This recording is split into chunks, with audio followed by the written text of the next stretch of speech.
Gang, I hate censorship, and I'm a comedy connoisseur. Like I tell people, when I grow up, I want to be a stand-up comedian, like Bill Hicks or something, or Richard Pryor, or George Carlin, or Lenny Bruce. I don't even know Lenny Bruce. It's in that famous song by Leonard Bruce, Lester Bangs, and, the R.E.M. song. But I considered, maybe I'm wrong, but I considered Michael Stipe a sellout because he was shilling for Barney Sanders. They don't work for us. These people don't work for us. And I used to be in the Houston Freethinkers. Derek Brose and Michael Claffey were the leaders. Derek Brose was the real leader, and I told my friend Sarah Whitfield, who's a professor of cancer biology now at Texas Children's, about it, and she said he's the Derek Brose show, which it is. He's an autocrat or whatever, but he's advocating for his political philosophy is voluntarism. See, I've forgotten some of that stuff. I remember a lot of biology. I did biology worked with fruit flies between 2006, and I got laid off from Andreas Bergman's lab at MD Anderson Cancer Center in 2011.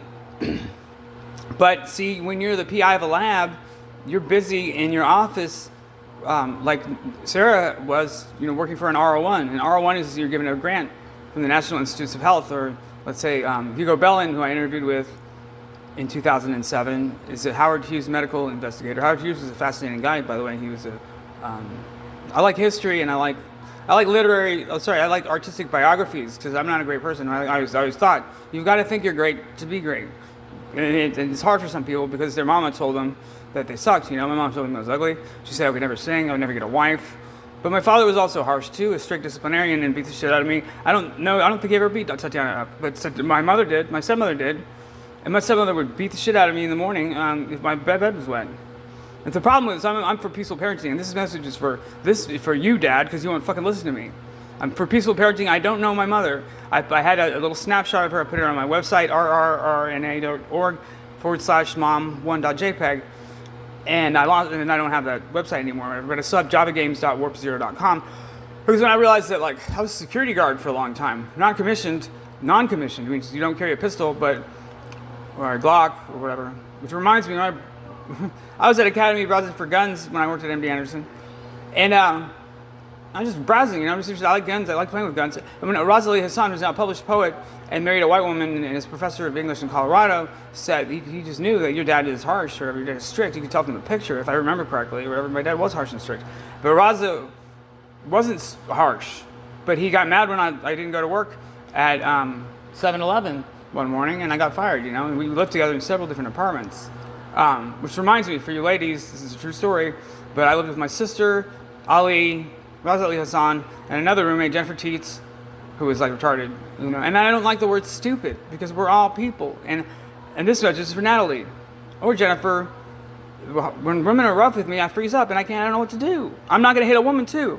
And Jennifer has hit me, has punched me, and smacked my ass. And Jennifer, I texted you by text because you're probably just so asleep, because Jennifer is having it rough. She's got cancer already. But I told her to get a hysterectomy because my girlfriend in the lab.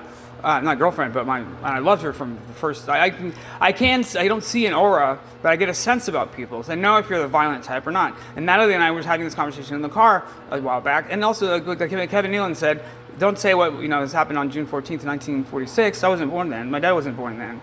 My dad was born on June 23rd, 1950. He's a cancer.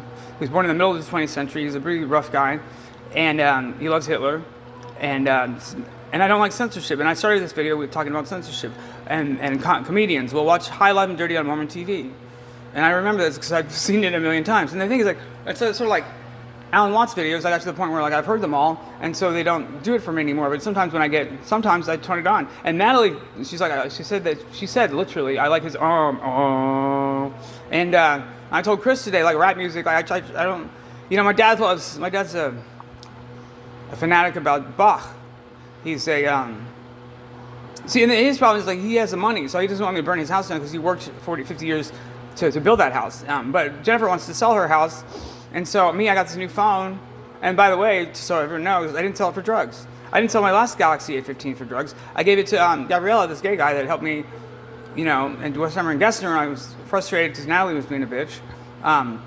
We ended up at a tree. So the long story short is we ended up at a tree where there's some shoes hanging. And I never asked him, why are your shoes hanging from a tree? But he didn't want to climb the tree. I was wearing, and Natalie saw it in the morning. So Natalie, wait till the light comes out, the light of day, to see things. Because when I was partying with Natalie a few months ago at her old apartment, which is a lot nicer than her new apartment, but Salem was to respect men, Natalie, and Jennifer Brazell.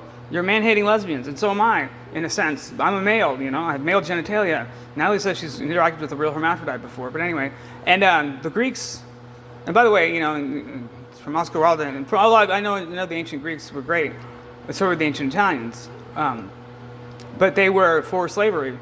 And Alan Watts does have a talk where he talks about at the Colosseum bringing slave girls over and having lions devour them, and that was entertainment. Well, that's where America's come to today. And if you want the best, if you want the most recent, most accurate information, Webster Griffin Tarpley, and Derek Rose was over at my house once, and he did 10 months on meth for a meth conviction, and he was kept from the ballot, the mayoral ballot this year, because of a 10-year-old meth conviction. Right? It's fucked up. Who runs the cities are the developers. Who has the money rules. And my dad, had some shit like whoever has the gold rules on his. And I used to love to meet my dad at his work or whatever. But one time I showed up. Check this shit out. It was one time I showed up in an apron because I worked for a home delivery network. Before the internet, there was Takeout Taxi and Home Delivery Network. And I used to love that job. I'd drive right around my Cadillac. I had a 78 DeVille. I don't even remember. I know it's golden colored.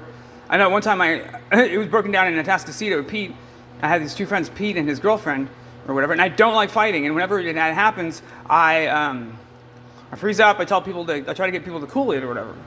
Like, you gotta talk to yourself too. Like me, and I was about to fight my house manager. I don't want to do that. Oh, he's a 70-year-old guy, and he's worked hard his whole life, and he's a good guy, but he gets angry. And so men, when you fuck with them, get angry and want to fight. Goodbye.